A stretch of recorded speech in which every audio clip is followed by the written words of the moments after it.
আয়নাগর সম্বন্ধে, সেটা হচ্ছে অনেক একটা অমানবিক, খুব যেটা বলবো, আমি যদি তুলনা করি সেটা যদি আমরা কল্পনা করলে বুঝতে পারি যে হিটলার যেভাবে কনসেন্ট্রেশন ক্যাম্পের লোকজনকে ধরে নিয়ে রাখতো, ঠিক সেরকমই একটা আমরা ধরে নিতে পারি যে সেরকম একটা জায়গা যেখানে মানুষকে তার সমস্ত মানবাধিকার থেকে লঙ্ঘন করে তাকে অমানবিক অমানবিক অবস্থায় রাখা হয়। সেই ব্যবস্থা, সেই একটা সিস্টেম ব্যবস্থা হচ্ছে আমাদের সেই কথিত আয়নাগর। আমি ওখানে 5 বছর 3 মাস ছিলাম। মৃত্যু থেকে আমার ফিরে আসা, গোপন বন্দিশালা, তথাকথিত আয়নাগর থেকে যাদেরকে এখনও মুক্তি দেওয়া হয়নি, আমি তাদের মুক্তির জন্য জোর দাবি জানাচ্ছি।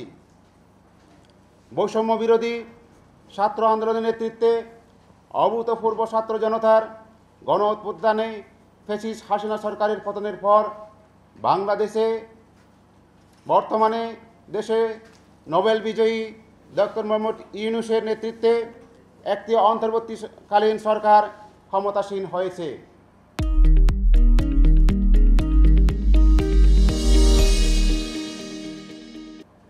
ভবিষ্যতে এই দেশে যাতে আর কোনো ফ্যাসিস্ট শাসন কায়েম হতে না পারে, সেই লক্ষ্যে নতুন সরকার অঙ্গীকার নিয়ে কাজ করছে এবং বিভিন্ন ক্ষেত্রে সংস্কারের উদ্যোগ নিয়েছে। আয়নাগর নামক বেআইনি গোপন বন্দিশালা খুলে সেখানে লোকজনকে বছরের পর বছর আটক রাখা হয়েছে। নাৎসিদের কনসেন্ট্রেশন ক্যাম্পের মতো সেই বন্দিশালায় অত্যাচারের ভয়াবহ কাহিনী এখন প্রসারিত হচ্ছে। এক কথায় ফ্যাসিস্ট হাসিনা দেশটাকে এক নরক রাজ্যে পরিণত করেছিল। শুধু সমতলেই নয়, পার্বত্য চট্টগ্রামেও হাসিনার সরকার দমন পীড়নের স্টিম রোলার চালায়, যার শিকার হয় প্রধানত ইউপিডিএফ। গত 15 বছরের শাসনামলে ইউপিডিএফকে স্বাভাবিক গণতান্ত্রিক কার্যক্রম চালাতে দেওয়া হয়নি। দুঃখের সাথে বলতে হচ্ছে, পার্বত্য চট্টগ্রামের জনগণ এখনও স্বাধীনতার সেই স্বাদ পায়নি। পাহাড়ে এখনও পরিবর্তনের হাওয়া পৌঁছেনি।